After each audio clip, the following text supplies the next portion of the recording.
കാഷായ വസ്ത്രം ധരിക്കുന്ന എല്ലാവരും സ്വാമിമാരാണോ എന്ന് ചോദിച്ചു കഴിഞ്ഞാൽ ഒരിക്കലുമല്ല. അതിനുള്ള ഏറ്റവും വലിയ എക്സാമ്പിൾ ആണ് ദാ ഈ കാണുന്ന ഇയാൾ എന്താണ് പറഞ്ഞിട്ടുള്ളത് എന്നല്ലേ? ഇയാളുടെ വീഡിയോ കണ്ടു കഴിഞ്ഞാൽ നിങ്ങൾക്ക് വ്യക്തമാവും ഇയാൾ ഒരു സ്വാമിയല്ല എന്നുള്ളത്. അതുപോലെ ജയ് ശ്രീറാം വിളിപ്പിക്കുന്ന ഒരുപാട് വീഡിയോസ് നമ്മൾ കണ്ടിട്ടുള്ളതാണ്. അതിൽ കൂടുതലും മുസ്ലിങ്ങളെ കൊണ്ടാണ് ഇവർ ജയ് ശ്രീറാം വിളിപ്പിക്കാറ്. നമ്മൾ കാണുന്ന വീഡിയോസ് ഒക്കെ അവർ വിളിച്ചിട്ട് മിണ്ടാതെ പോകുന്നതാണ് കൂടുതൽ വീഡിയോസ് നമ്മൾ കാണാറ്. എന്നാൽ ഞാൻ ഇന്നൊരു വീഡിയോ വെച്ച് തരാം.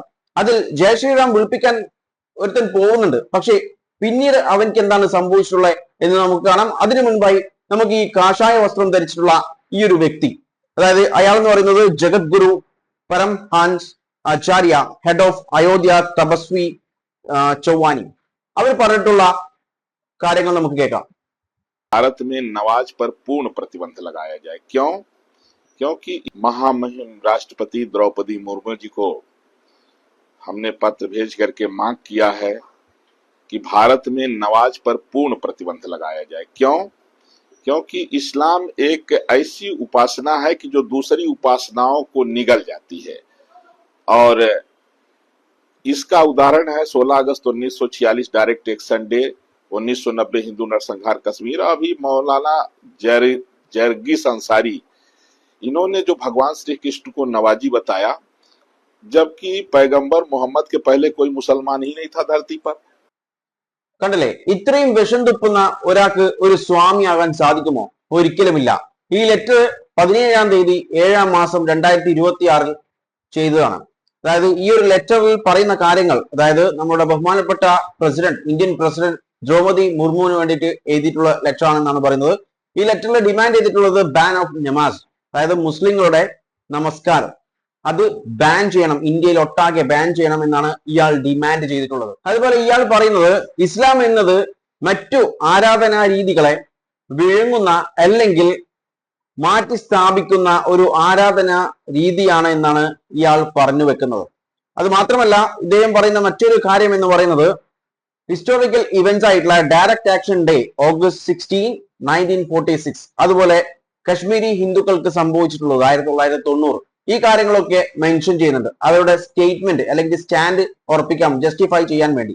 അതുപോലെ പിന്നെ റിമാർക്ക് ചെയ്തിട്ടുള്ളത് ഒരു റിലീജിയസ് ഫിഗർ ആയിട്ടുള്ള മൗലാന അൻസാരി, അവർ പറഞ്ഞിട്ടുണ്ടായിരുന്നു ലോർഡ് കൃഷ്ണ നമസ്കാരം ചെയ്തിട്ടുണ്ട് എന്നൊരു കാര്യം. അപ്പൊ ഇതിനൊക്കെ ക്രിട്ടിസൈസ് ചെയ്യുകയാണ് പറയുന്നത്. അതുപോലെ തന്നെ മുസ്ലിം എന്ന് പറയുന്നത് പ്രോഫിറ്റ് മുഹമ്മദ് അവർ ഉണ്ടാവുന്നത് വരെ, അതിനു മുൻപ് ഒരു മുസ്ലിം പോലും ഈ ലോകത്ത് ഭൂമിയിൽ ഉണ്ടായിട്ടില്ല എന്നാണ് ഇയാൾ പറഞ്ഞു വെക്കുന്നത്. അതായത് ഇത്രയും വിഷം തുപ്പുന്ന ഒരു ആള് എങ്ങനെയാണ് സ്വാമി ആവുക? ഇതിൽ ഏറ്റവും ഇൻട്രസ്റ്റിംഗ് ആയിട്ടുള്ള കാര്യം എന്ന് പറയുന്നത് ഈ പോസ്റ്റിന്റെ താഴെ വന്നിട്ടുള്ള കമന്റുകളാണ്. ഇതിൽ ഭൂരിപക്ഷം കമന്റ്സും ഇയാളെ ക്രിട്ടിസൈസ് ചെയ്തിട്ടുള്ള അല്ലെങ്കിൽ സപ്പോർട്ട് ചെയ്യാത്ത കമന്റ്സ് ആണ് വന്നിട്ടുള്ളത്. ഇയാളെ സപ്പോർട്ട് ചെയ്തിട്ട് കമന്റ്സ് വന്നിട്ടുണ്ട്, പക്ഷെ അത് കുറവാണ്. കൂടുതലും സപ്പോർട്ട് ചെയ്യാത്ത, ക്രിട്ടിസൈസ് ചെയ്യുന്ന കമന്റ്സ് ആണ് വന്നിട്ടുള്ളത്. അതിൽ കൂടുതലും ചെയ്തിട്ടുള്ളത് ഹിന്ദുക്കൾ തന്നെയാണ്. നമുക്കറിയാം ഇദ്ദേഹം എന്ന് പറയുന്നത് അയോധ്യ സീറാണ്. അപ്പോൾ അയോധ്യയിൽ ഇത്രയും വലിയ പ്രശ്നം നടന്നിട്ടും, അതായത് അത്രയും വലിയ കൊള്ള നടന്നിട്ടും ഇയാൾ വാ തുറന്നിട്ടില്ല. ഇയാൾ വാ തുറക്കുന്നത് ഇതുപോലുള്ള, ഇതിനു മുൻപും ഇയാൾ ഇതേപോലെ പറഞ്ഞിട്ടുണ്ട് പല കാര്യങ്ങളും. ഇയാൾ വാ തുറക്കുന്നത് ഇതുപോലുള്ള വിഷം ചീറ്റാൻ വേണ്ടിയിട്ടാണ്. അപ്പോൾ ഇതുപോലെ വിഷം തുപ്പുന്ന ആളുകൾ സ്വാമിയാകുമോ? എനിക്ക് തോന്നുന്നില്ല. ഇനി നമുക്ക് അടുത്ത വിഷയത്തിലേക്ക് വരാം. അതായത് ഞാൻ ആദ്യം പറഞ്ഞതുപോലെ ജയ് ശ്രീറാം വിളിച്ചിട്ട് അല്ലെങ്കിൽ വിളിപ്പിക്കുന്ന ഒരുപാട് വീഡിയോസ് നമ്മൾ കണ്ടിട്ടുണ്ട്, പക്ഷേ ഇത് വേറെതാണ്. നമുക്ക് കണ്ടു നോക്കാം.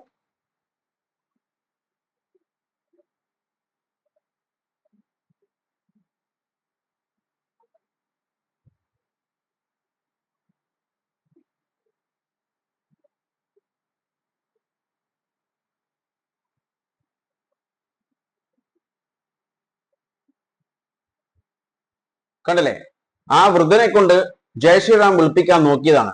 പിന്നെ ഒന്നും നോക്കിയില്ല, ചന്നം പൊന്നം അവൻക്ക് കിട്ടി. ശരിക്കും ഇവർക്ക് വേണ്ട ട്രീറ്റ്മെന്റ് ഇതാണ്. ഇതുപോലെ വിളിപ്പിക്കാൻ വന്നു കഴിഞ്ഞാൽ രണ്ട് പൊട്ടിക്കുക, അവിടെ തീരും ഇവരുടെ പ്രശ്നം. പിന്നെ ഇവന്മാര് ഇമാതിരി ചെയ്യില്ല. ഇത് അല്ലാതെ അവർ പറയുന്നത് കേട്ട് ചെയ്തു കൊടുത്ത് മാറി പേടിച്ചു പോകുന്നതുകൊണ്ടാണ് ഇവർ വീണ്ടും വീണ്ടും ഈ കാര്യം റിപ്പീറ്റ് ചെയ്തത്. കാരണം എത്രമാത്രം വീഡിയോസ് നമ്മൾ സോഷ്യൽ മീഡിയയിൽ കാണുന്നു, ഇൻസ്റ്റാഗ്രാമിൽ, അതുപോലെ എക്സിൽ, ഇതിലൊക്കെ നമ്മൾ ഒരുപാട് വീഡിയോസ് കാണുന്നതാണ്. അപ്പൊ ഇതൊക്കെ പ്രതികരിക്കാൻ നിന്ന് കഴിഞ്ഞാൽ തീരാവുന്ന പ്രശ്നമേ ഉള്ളൂ. അതുപോലെ എന്റെ കമന്റ് ബോക്സിൽ കൂടുതലും വരുന്ന ഒരു ചോദ്യമാണ് ഇന്ത്യ നന്നാകുമോ എന്നുള്ളത്.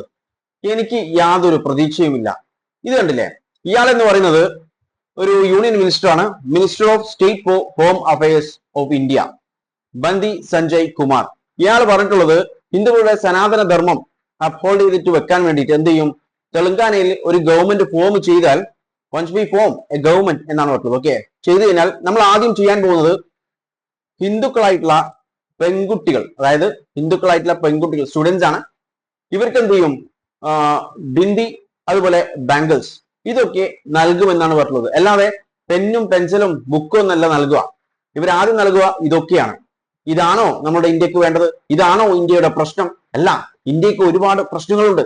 പക്ഷെ ഇവരുടെ ഫോക്കസ് എന്ന് പറയുന്നത്, അല്ലെങ്കിൽ ആളുകളെ കൊണ്ട് ഇവർ ഫോക്കസ് ചെയ്യിപ്പിച്ചുകൊണ്ടിരിക്കുന്നത് ഇതുപോലുള്ള ഇൻസിഡൻസിലാണ്, ഇതുപോലുള്ള കാര്യങ്ങളിലാണ്. അല്ലാതെ ഇന്ത്യയിലെ യഥാർത്ഥ പ്രശ്നങ്ങളിൽ നിന്നും ആളുകളുടെ ഫോക്കസ് മാറ്റാനാണ് ഇവരെ പോലത്തുള്ള ആളുകൾ ശ്രമിച്ചുകൊണ്ടിരിക്കുന്നത്. അപ്പം ഇതുപോലുള്ള ആളുകളാണ് ഭരിക്കുന്നതെങ്കിൽ ഇന്ത്യയുടെ പ്രശ്നം തീരുമോ, അവസാനിക്കുമോ? നിങ്ങൾ തന്നെ പറ. ഇതിനെക്കുറിച്ച് നിങ്ങളുടെ അഭിപ്രായം കമന്റ് ബോക്സിൽ രേഖപ്പെടുത്തുക. വീഡിയോ ഇഷ്ടപ്പെട്ടിട്ടുണ്ടെങ്കിൽ ലൈക്ക് ചെയ്യാനും മറ്റുള്ളവരിലേക്ക് ഷെയർ ചെയ്യാനും മറക്കല്ലേ.